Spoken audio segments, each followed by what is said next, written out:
பயணத்தை ஃபிக்ஸ் பண்ணி அதுக்கான அறிக்கையும் கொடுத்துட்டாங்க. வந்து அறிவிப்போம் ஒவ்வொரு வாரமும் சனிக்கிழமை அவருடைய என்ன சார் சனிக்கிழமை அப்படின்றீங்க ஒவ்வொரு வாரமா? நான் கூட அதை பார்த்துட்டு தொடர்ச்சியா இருக்கும் பொழுதுன்னு பார்த்தா முடியறது பார்த்தோன்னா டிசம்பர்ல போய் முடியுதுங்க. வந்து வாரம் வாரம் தான் அவரு ஏற்கனவே சொல்ல தேவையில்ல. அவர் பனையூர் அரசியல் பண்ணிக்கிறாரு, ஒர்க் ஃப்ரம் ஹோம்னு.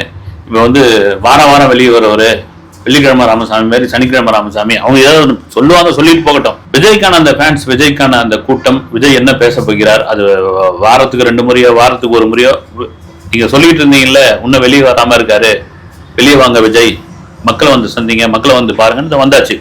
ஒன்று மட்டும் சைமன் எக்ஸ் வலைதளத்தில் ஆரம்பிச்ச கட்சின்னு விமர்சனம் பண்ணாங்க, பனையூர்ல கொடியேற்றினீங்கன்னாங்க.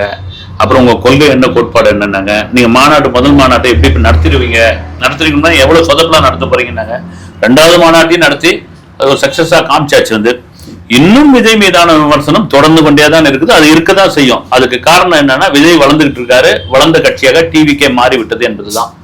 இதெல்லாம் மீறி இப்போ இருக்கிறது என்னுடைய கருத்து என்னன்னா, இந்த சுற்றுப்பயணத்தை, இந்த மக்களை சந்திக்கிற பயணத்தை ஒரு என்ன சொல்றது, ஒரு பிசுபிசுப்பான ஒரு பயணமா மாத்தாமல், அதுல வந்து மக்களை போய் ரீச் அடைகிற மாதிரி, மக்களுக்கான கருத்து சொல்ற மாதிரி, உங்களுக்கு நான் இருக்கிறேங்க.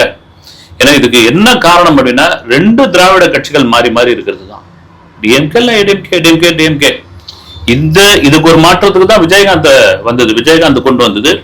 அது தொடர்ச்சியா நடக்கல. இப்ப விஜய்க்கு அப்படிதான் பாக்குறாங்க. வந்து 1000 விமர்சனங்கள் இருந்தா கூட வந்து இந்த பயணத்தை அவர் எப்படி சரியா பயன்படுத்திக்க போகிறார், என்ன கருத்தை சொல்ல போகிறார், அது எந்த அளவுக்கு போய் ரீச் ஆக போகிறது, இந்த பயணம் எப்படி சக்சஸ்ஃபுல்லா ஆகும், என்ன மாதிரியான இடையூறுகள் நடக்கும், இடையூறுகள் கண்டிப்பாக இருக்கும், அதெல்லாம் மீறி போகிறது.